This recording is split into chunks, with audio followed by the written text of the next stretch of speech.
l'exclusion ou la sous-représentation des femmes et des jeunes dans les partis politiques ou dans les instances de décision, la dictature, la corruption et tant d'autres mots qu'il faut dénoncer.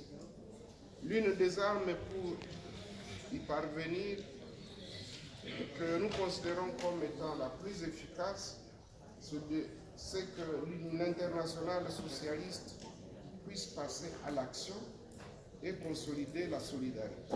Dans l'action, l'internationale socialiste devrait envisager la défense de ses membres et la mise en accusation de tout ce qui entrave nos actions au profit de nos peuples auprès des instances internationales.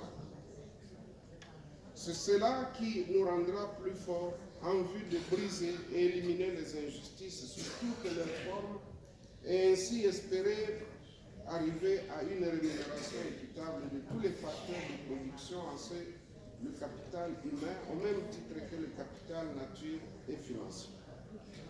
En effet, il n'est pas acceptable qu'après la pandémie de la COVID-19, nous soyons toujours en train de croire que les choses ne doivent pas changer. Nous devons les voir autrement. Nous ne pouvons pas oublier si vite que devant la COVID-19, il n'y avait ni grande puissance, ni pays pauvre, ni femmes, ni hommes, ni race.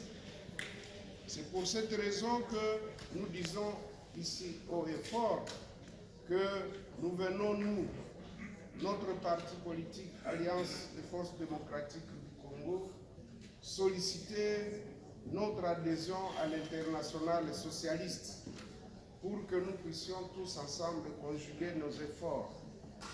Mais je dois quand même vous dire de quoi s'agit-il. L'Alliance des forces démocratiques du Congo, c'est ce parti politique, comme je l'ai dit, qui est en coalition majoritaire au pouvoir en République démocratique du Congo, mais qui comprend 145 élus nationaux et provinciaux.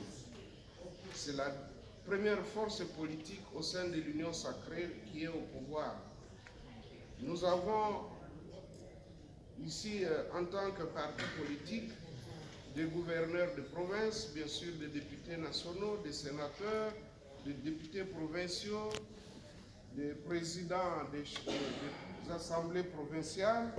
Nous avons également des mandataires et bien sûr des membres au niveau du gouvernement.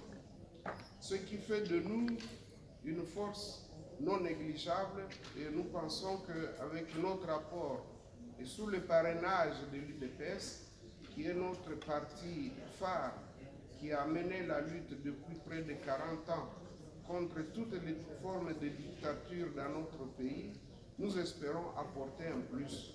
Et nous comptons beaucoup sur votre appui et votre accord pour que nous puissions marcher ensemble. J'ai dit et je vous remercie.